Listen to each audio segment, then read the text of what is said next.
Clarence. And I'm DJ Nuna. And you're listening to Up in the Air, a podcast exploring the creative, social, and political world around us. Featuring conversations with our lovely friends and special guests each episode. Stay up in the air and come float with us. Hello, everyone. Thank you so much for tuning in today. We're hoping that you have had a really great week and just thankful that you're taking some time to listen into our pod. Today, we have a really amazing guest. We have Champ. Champ is a really talented editor at World Famous and also a filmmaker and director for Yainin, which is a beautiful documentary about his Thai grandmother. And Clarence and I are just really excited to have him on today to talk about his experience as a creative in the industry, as a filmmaker. We're eager to talk about representation and future projects. But yeah, Champ, how has quarantine been for you? How are you doing in general? Today is actually really nice in Seattle right now. We had the typical Seattle winter, but I might go on the bike today, and I encourage everybody. I don't know who all out there bikes, but it's been a good excuse, especially this past 12 months, to be on the bike just to kind of see how everyone's living, but also to like get out of the house, be out in the sun for however much you can, and yeah, just take advantage of the outdoors. Oh my God, you said 12 months, and I'm like, that's crazy. It's been so long that we've been just huddled up in our homes. But how has it been, balancing your workload and kind of with being at home at the same time? Yeah, I mean, so I work at a production company called World Famous that's based in Capitol Hill, and we went remote pretty quickly in March, I think, after all the news started to hit, at least in the state. And I got my home office kind of retrofitted, like computers at the office are all at everybody's houses now. We're on Slack, and for better or for worse, that's just kind of we smoothed out all of the processes to work on projects, get client feedback, and all that stuff. And it is what it is. Like, I feel really glad and fortunate to be working in a field that I've really pursued and kind of have been in for a couple of years now, and to be getting steady work. I know a lot of people are having a hard time with that, especially in the production industry in Seattle. It's very scattered with a big freelance culture, and so we when we were in the pre-COVID time, we would have a lot of friends and colleagues come in as freelancers to work on projects, just kind of like case by case, and they would kind of float around different shops and even maybe across the country, working on different things, which sounded really exciting. Me as a staffer, I would always be jealous to hear, like, you guys worked on some pretty cool stuff, but it also helps to have kind of a steady, keep the lights on, and it can be a little daunting being a freelancer. And so with that said, our company has been kind of going along, but a few months in, we had a really sad, like, kind of losing of a lot of staffers. And we're a small shop. Like, a lot of these Seattle shops, like maybe 10 years ago, used to be pretty big, like big agencies and things like that. And then things got smaller and smaller, more boutique. Right. So the people that you're working around who are staff, like, I've known people for 6-7 years, and they're all like good friends. And then when we had to scale down, a lot of people had to leave that had been, at this company for almost decades at this point. And so they had to learn how to be freelancers in a pandemic situation. And I'm still, bummed about that. I try to keep in contact with everybody how I can, and I feel lucky that I'm still getting a lot of steady work. So I feel mostly fortunate. Work is busy as it is, but I'm sure you guys can relate. Like, you've got work or class or whatever in one room, and then you just go to the couch, and then you just go to your bed, and that's it. Like, rinse and repeat. For real. Constant cycle.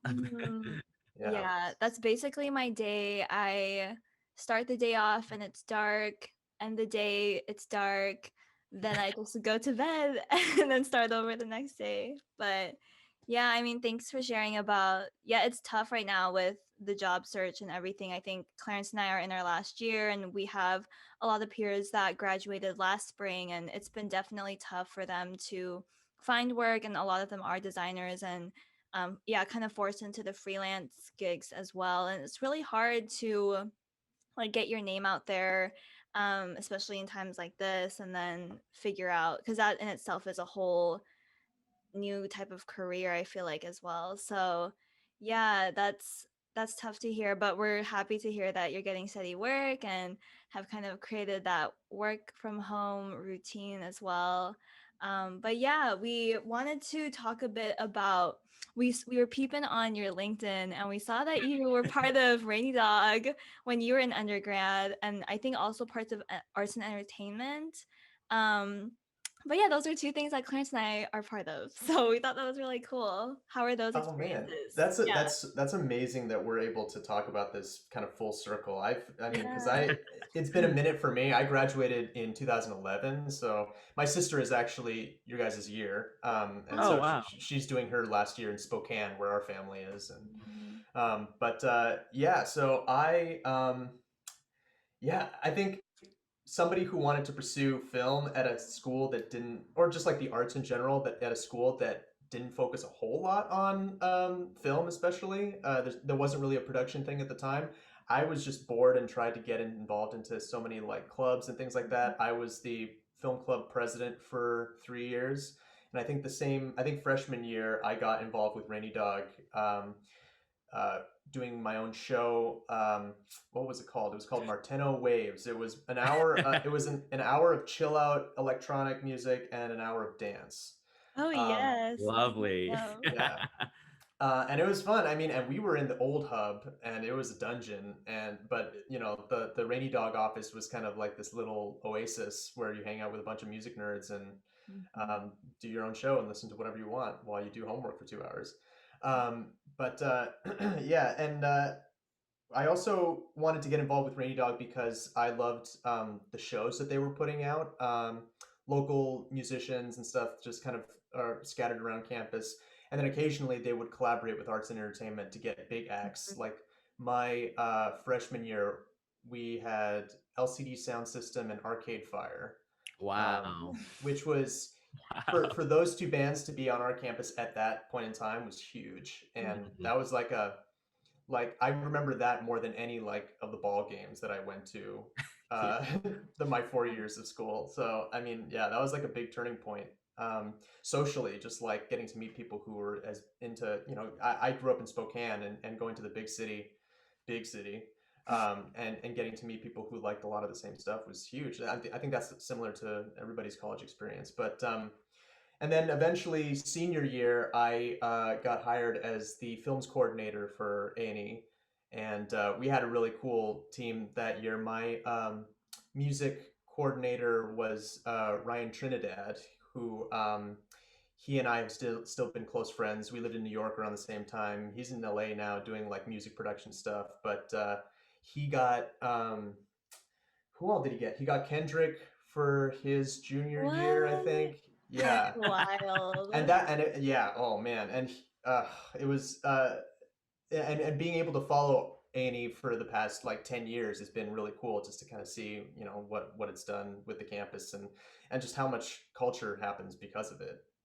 Right. Yeah, yeah, for sure. I mean, Jubilee and we worked with A&E. I'm still working currently with A&E right now. And so it's been so much fun to put on those events for sure. And yeah, going through the history and seeing, like in the room, in the hub currently, there's all those posters of like past events. And so we've seen like the Kendrick and like all these other names. And it's just insane that, A&E has always been like at the jump of a lot of these careers and a lot of these musicians.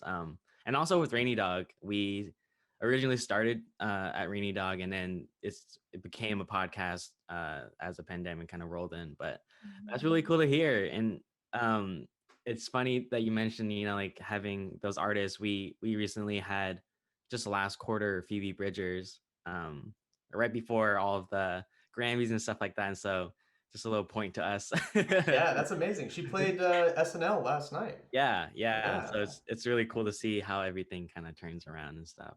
But Yeah, that's awesome. Yeah, I do feel like the college music scene is the most prophetic way to find out what acts are going to be big in the mainstream or whatever kind of niche you're in. You're just like, if you're finding out who is doing the college circuit, then that's kind of what you got to keep an eye on. Mm-hmm. Yeah, for sure. So you mentioned that you were the president of the film club for 3 years. Can you speak a little bit about, like what kept you around the film club for so long and kind of how it helped you transpire into a career in film?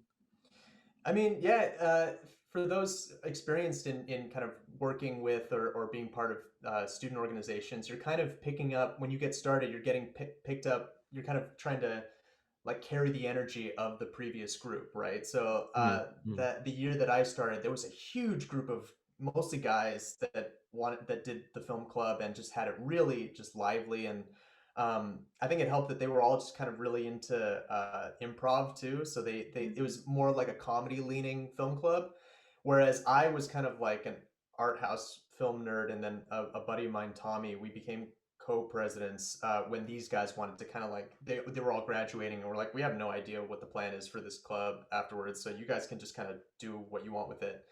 And it was very scrappy. Like it was a lot of just me tabling on Red Square for a long time and trying to throw a movie night in the dorms or something. And like very interesting and odd people would show up. You'd be surprised like what kind of crowd comes out for like a film club.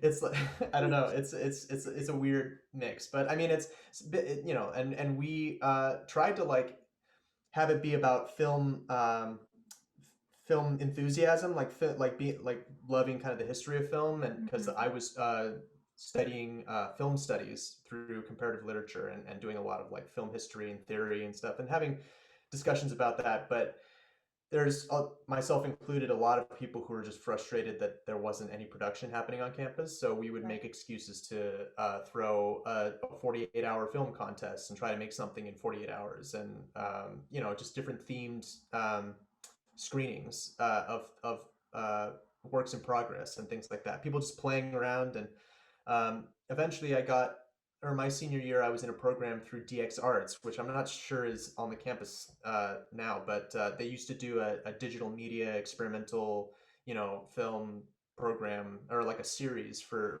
a year, and that was also, you know, kind of like mind blowing to me to kind of like get out of the box of what movies and film production is supposed to be like. At that point, DSLR was really picking up, so cameras were starting to get really good and really cheap. Mm-hmm. And then being in that class, you learn about like installations and mixed media and stuff like that, and just kind of really getting out there, which, you know, I think now we're kind of seeing that in practice. People just playing with the mediums of being on social media, Instagram or whatever, and kind of like making, you know, interesting experiences.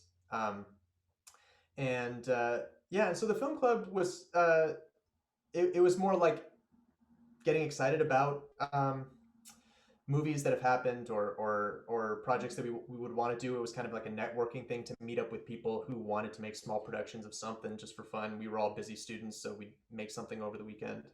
Um, but it was also kind of like yeah, seeing the trajectory of other people that come in and out of film club. Like somebody is doing a lot more production stuff and might be quitting UW to like go work for a production company. And I think it was really important for me to have that outlet and not just classes, to know to like see or like kind of envision what could happen post college career, Right. because we didn't really have like comparative literature students. They're like writers and maybe you know, stay at the, you know, in academia for a long time being professors or whatever. And I just didn't see that. I was like, I got to go to New York or LA or something, because there's nothing going on in Seattle right now. Mm-hmm. And yeah, that for me was like the positive aspect of being so frustrated about the campus not getting me what I was looking for. Mm-hmm. While at the same time, like A&E and Rainy Dawg, that those really kind of like satisfied my college experience by having, you know, social life and around music and film that I wouldn't have found otherwise. Yeah, for sure. I love that. I think that's what, extracurriculars are for. It's like making your own opportunities that aren't already there. So I think that's great. And I think, yeah, the legacy is still going strong. I think I met some students last year that were still part of, maybe it's a different film club, but a film club at UW. And yeah, even hearing your experiences at Rainy Dog and A&E, like it's still going strong. Clarence and I get to meet so many really creative and passionate people through that too. And I think like looking back as we're ending our college career, like that's what really stands out to us. But yeah, I think I personally met you through Asian Americans in Media, which is now Homeroom Media. But I think me and the team had similar experiences where we couldn't really find certain things in our college education. So we wanted to make our own club with our own opportunities. But that's how we got connected to Champ. And we, for the four of us, got to see like a mini screening in the office of Yainen. But just to preface that documentary, it's about Champ's Thai grandmother and her sausage factory. And it's a beautiful short film that takes place in Thailand. And it's kind of, there's few scenes of like interviews, but also just like her day to day and her story. But yeah, we would love to hear a bit about that documentary. Like, what was your creative process like? And what are some things that you learned in that process? Yeah, absolutely.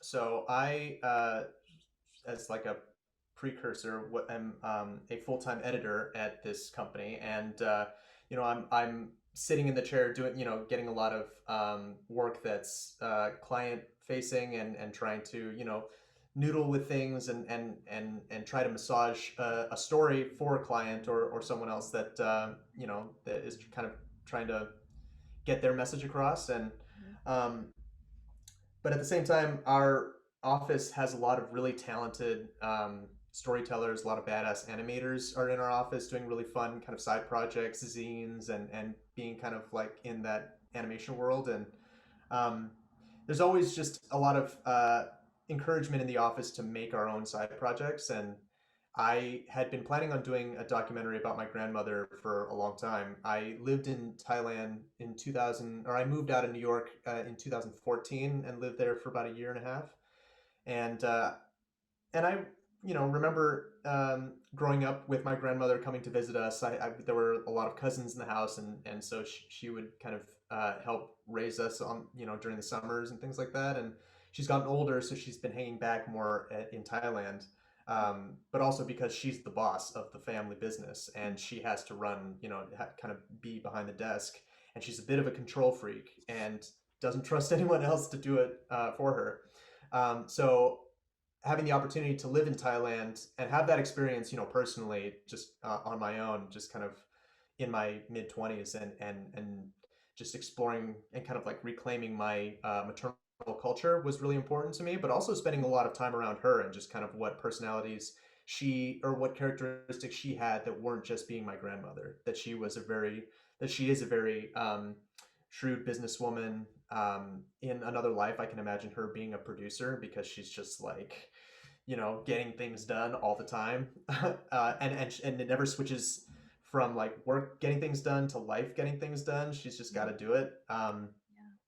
And our grandfather passed away my freshman year of high school. And so she's kind of been the matriarch, the lone matriarch that has just kind of, she lives mostly on her own, but she has a lot of caretakers around her and staff members of the factory, because she lives like in the 4 floors above the family factory that she's been at her entire life.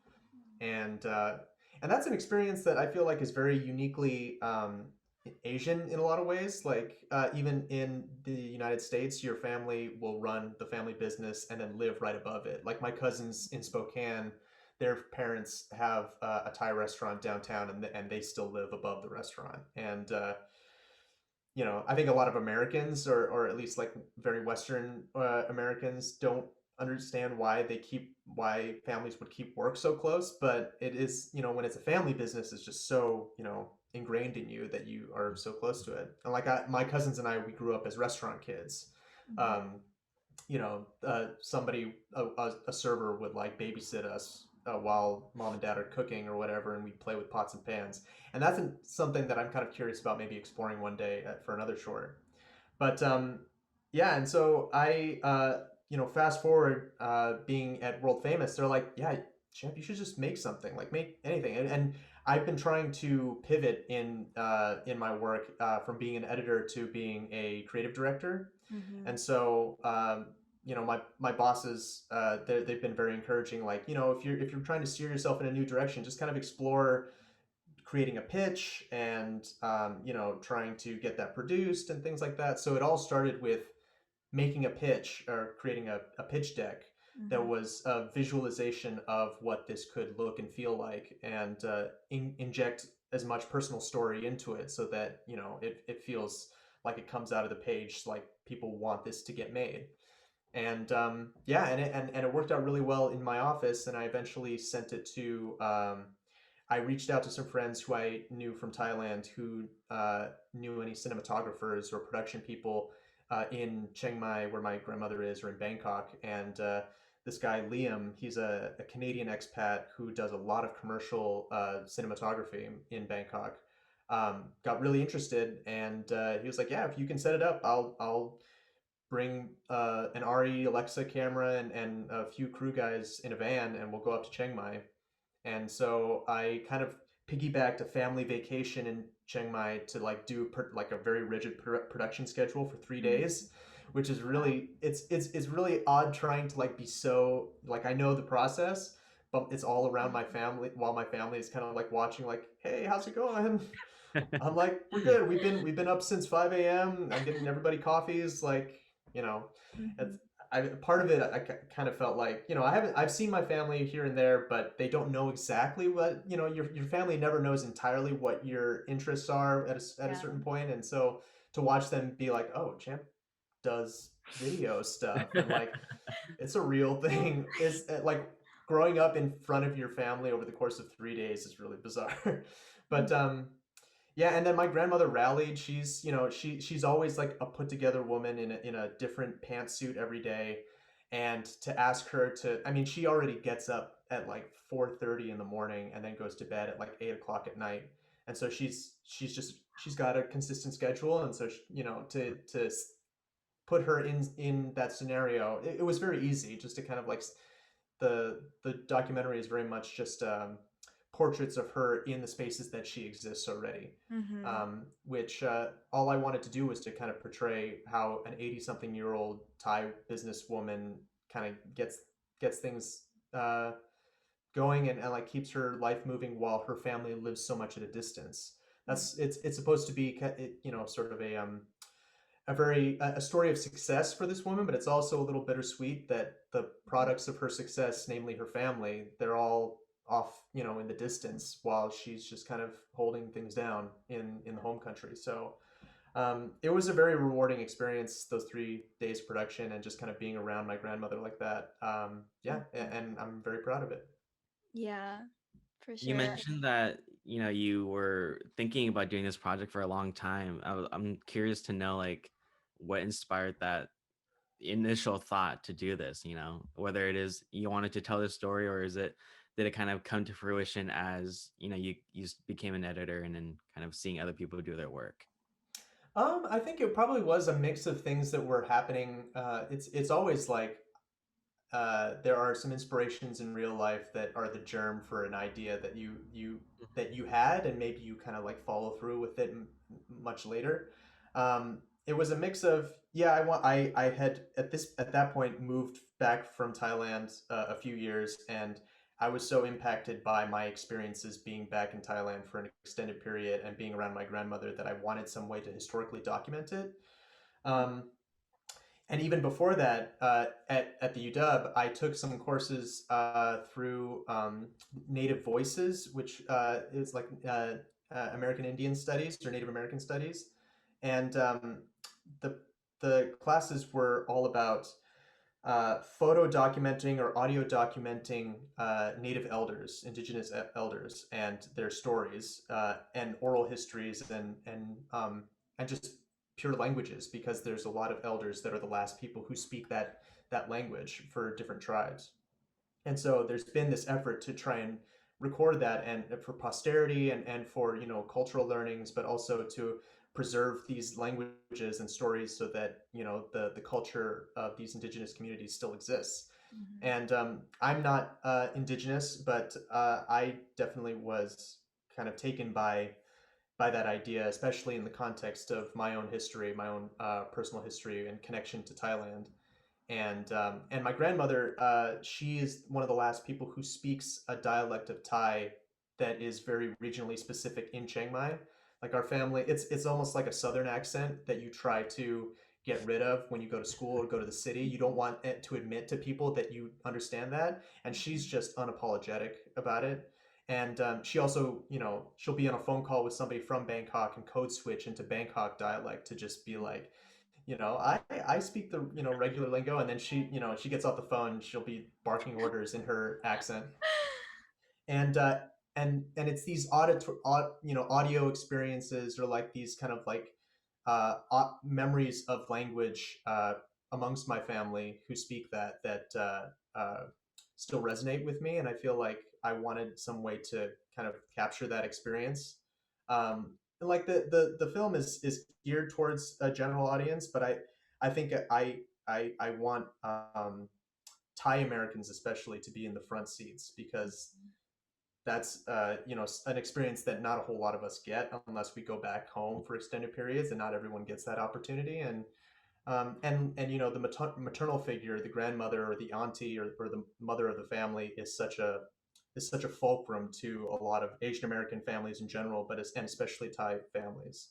And there's just, I mean, there were a lot of motivations for it, and like, I don't want to be too you know like have a heated debate about politics in Thailand, but there's a difficult experience Thailand has been going through about patriarchy, and I Mm-hmm. feel like it's good to remember that there are women and mothers and maternal figures that have been holding, or like kind of keeping things. There'd be some chaotic moments uh, in kind of like daily life, but the mothers of the family hold a lot of things together. Mm-hmm. And yeah, and my grandmother especially, and I mean, in her own unique way, she's very much just a busybody, and in a lot of ways is not particularly maternal, but it's, I think it's captured in the film that unique perspective of being a maternal figure is portrayed by her especially, and I think it's good to preserve that. Mm-hmm. Yeah, definitely. I think in the homeroom magazine launch party, one of my friends is Thai, and she was just messaging me privately, like, "Wow, I'm so happy that I discovered this documentary because she just resonated with it so much." And I think, yeah, there's not a whole lot of Thai folks like in the Seattle area that I've met, like at UW at least. So I think it was really a huge deal for them to see that on screen and feel so deeply, because I think yeah, just as an Asian American, there were just so many bits and pieces of that documentary that I just really resonated with myself and my grandmother is also like a badass, and I think resonated with like the counter narrative of the patriarchy. Like she held it down. They also had like a restaurant in Delhi when my dad was growing up.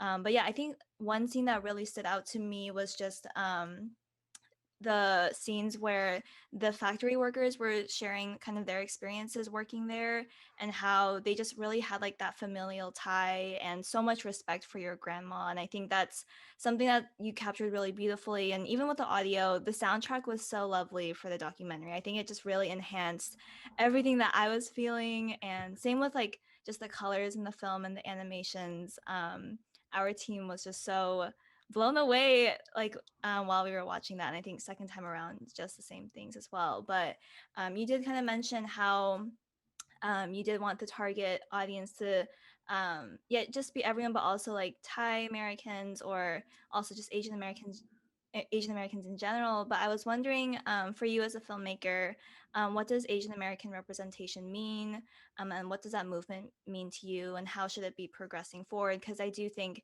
there's a lot of arguments about what that looks like, and there has been a lot of progress in the last 2 years, especially. But I'm wondering from your perspective what you think needs to happen, or what that really means to you. Yeah, it's a big evolving question, and has a lot of facets given people's proximity to Asian, their Asianness, their connection to the family, whether it be first, second, third, et cetera, generation. Mm-hmm. Um, I feel like I've been digging more into the conversation over the past year while the documentary has been at festivals, because they've mostly been Asian American centric festivals that we've gotten into.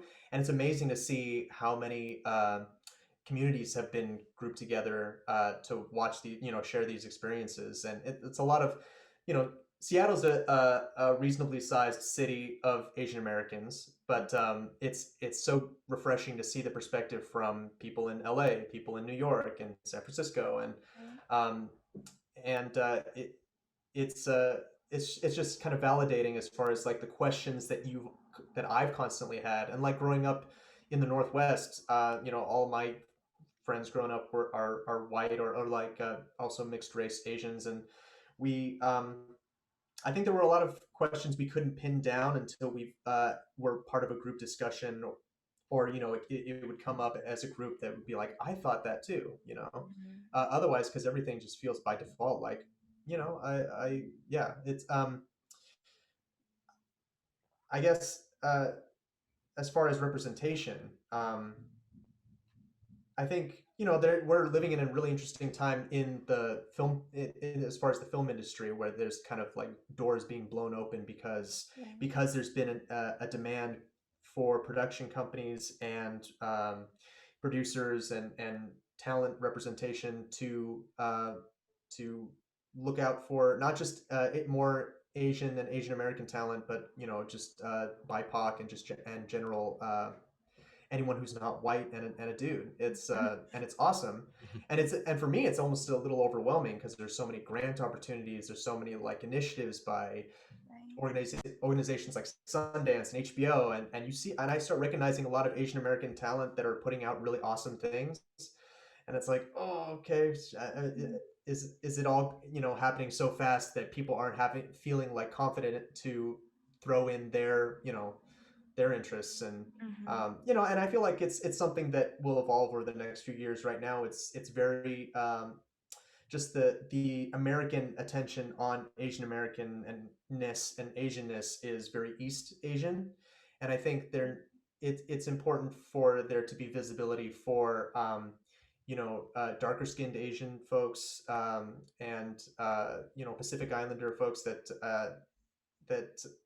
there are these very interesting movements in those communities, or even in those places, like the production scenes in Hawaii and New Zealand are crazy, like that the most incredible films that I've seen over the past year that are in the Asian American or kind of like API centric communities have been from Pacific Islanders that it's wild what kind of stories they have, and what ground they're reclaiming for their own personal histories as these communities. And um, I think, yeah, like I said, as things change over time, right now it's like it's so physical, the representation that is happening and needs to continue to happen, of uh, Asian American and Asian writers being in the room, and people in the productions and things like that, so that and actors, and so very visually, it's a visual medium, so you have to see it.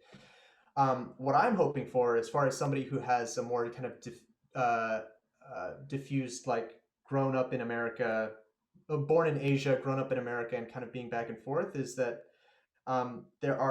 there's a lot of gray area in these stories that I think you get more of the nuances in the writing.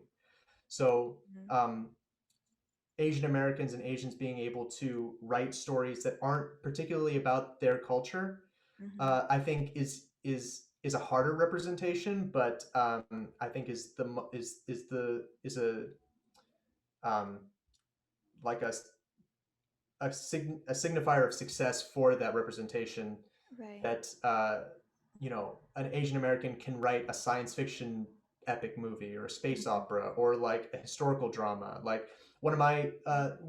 somebody who I've always been interested in career wise is Ang Lee, who he directed Brokeback Mountain, and but he also directed Crouching Tiger, Hidden Dragon, which like, and like I watched that movie very nuanced too. There's a lot of like interesting things about Taiwanese identity in that film, and trying to be authentically Chinese, which is, it is an awesome conversation to have. but it's great that he has, you know, a mixed Taiwanese identity, but is able to kind of navigate into these different projects and tell different stories from his own perspective.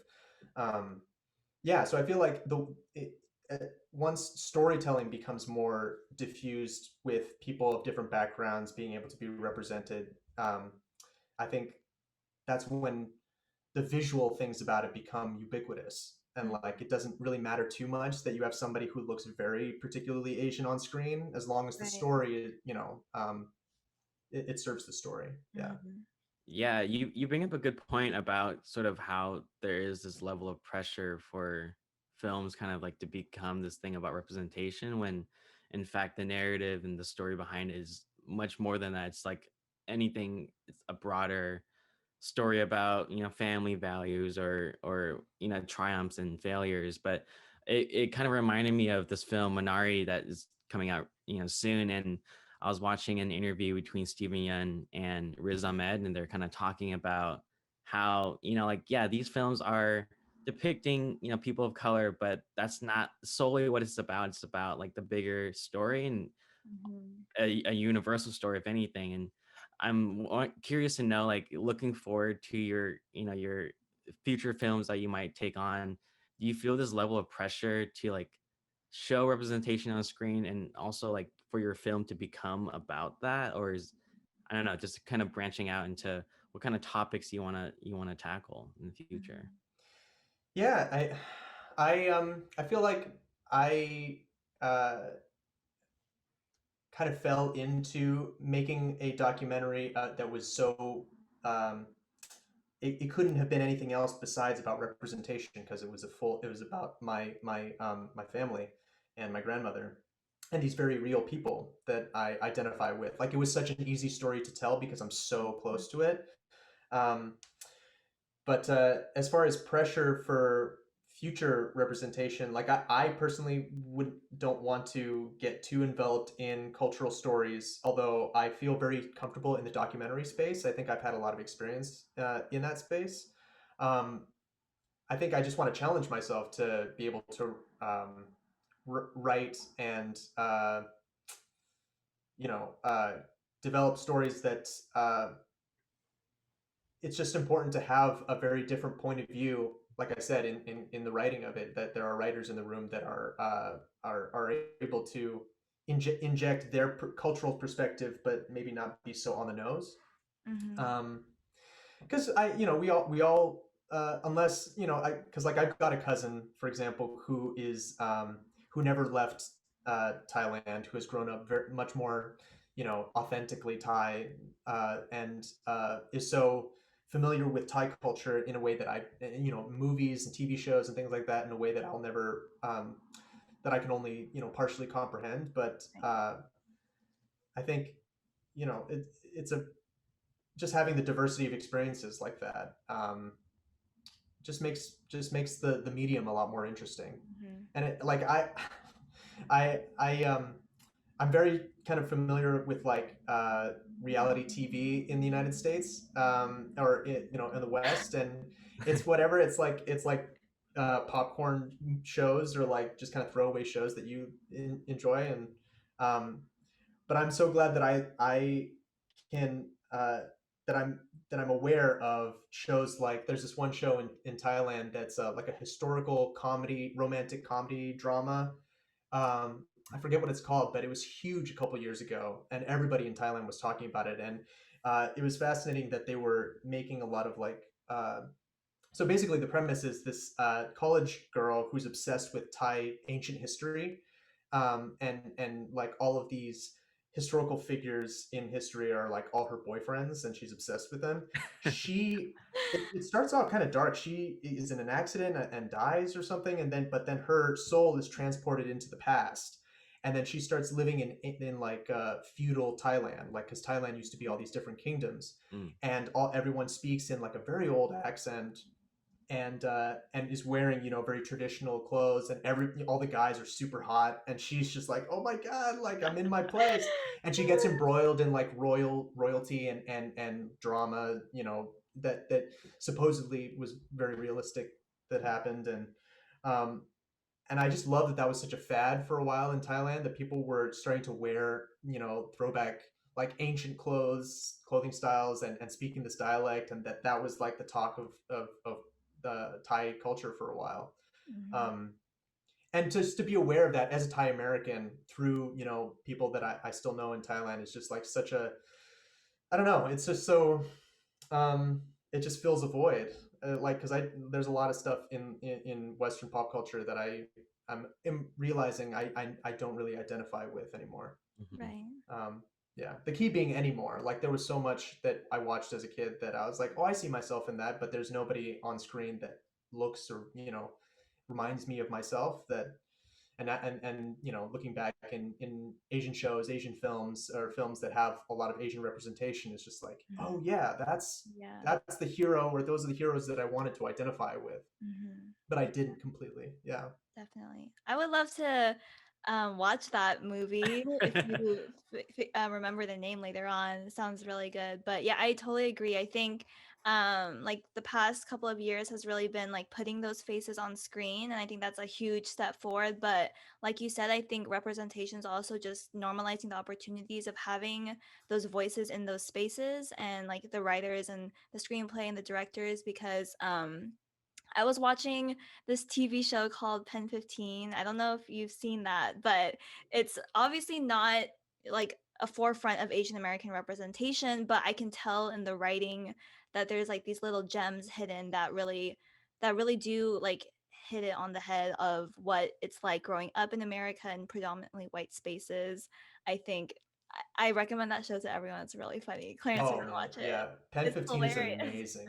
It's Her hilarious. the two girls are awesome, it's like, it's fun watching, like, being a kid or a teenager. It becomes like a microcosm of how like uncomfortable conversations happen. So the the white girl, who's like the best friend, is awkwardly trying to be like an Asian ally in the way that she's trying to, Oh gosh. but she's uncomfortable in her own skin and her own identity. So it's great. It's Yeah. awesome. I think the funniest part of that scene was she was trying to reenact a racist situation, but she was basically just being racist to her Japanese best friend. But definitely recommend that. But yeah, we're already nearing over 30 minutes, but we're so yeah, it goes by really fast on through Zoom. But we just loved hearing about your experiences, coming full circle with your college experiences too. And we can't wait to see what's in store for you for your future projects. And we're excited, yeah, just to support you in that. Um, but we love to end all of our episodes with Song of the Week. So Champ, were you able to think of one? Uh, I'm not sure if I can identify a song, but an album I've been listening to recently is Sound Ancestors. It's Madlib and Fortet. And it actually made me think a lot about the show at Rainy Dog that I used to throw, because it would be like the first hour was a lot of chill out, and um,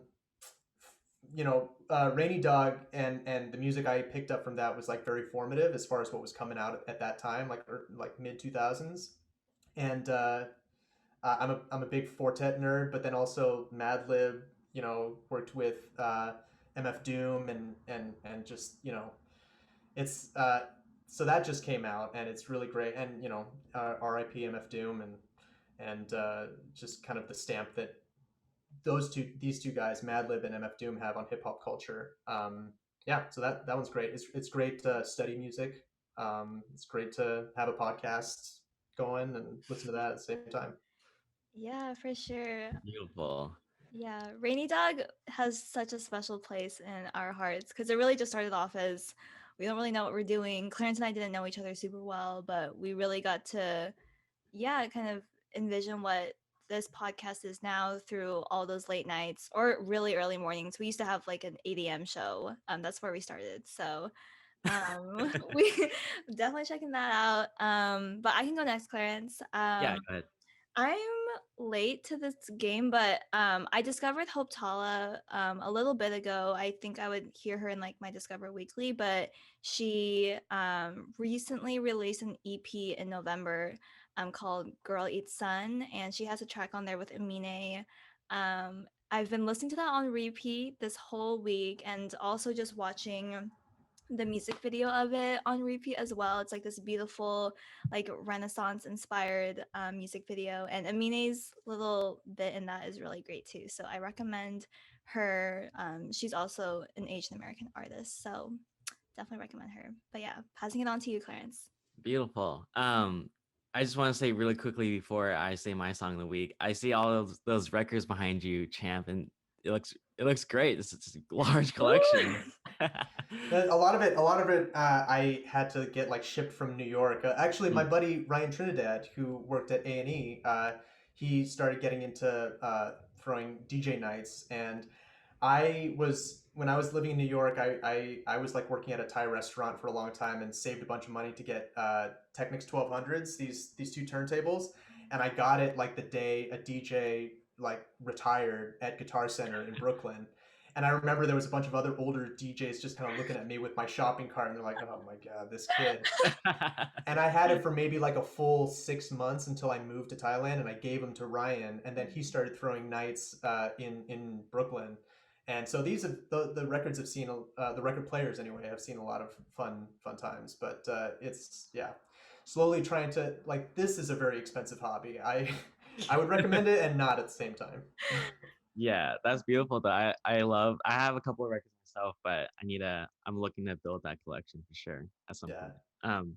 But my song of the week, I guess also an album, but I've been listening to Van Jess's new record, and it's just so good. Like I think they started kind of got a lot of buzz on YouTube, I believe, and so just listening to the new, I think it's the EP, is called Homegrown, and it's a vibe. A lot of bouncy tracks and just kind of a nice pick me up, I think, especially nowadays. So I'd Mhm. highly recommend it. But yeah, Chad, thank you so much for joining us. We just loved hearing all those stories, and honestly, you're just so good at storytelling. Like whether it is on screen or just in this episode today. So we really appreciate your time.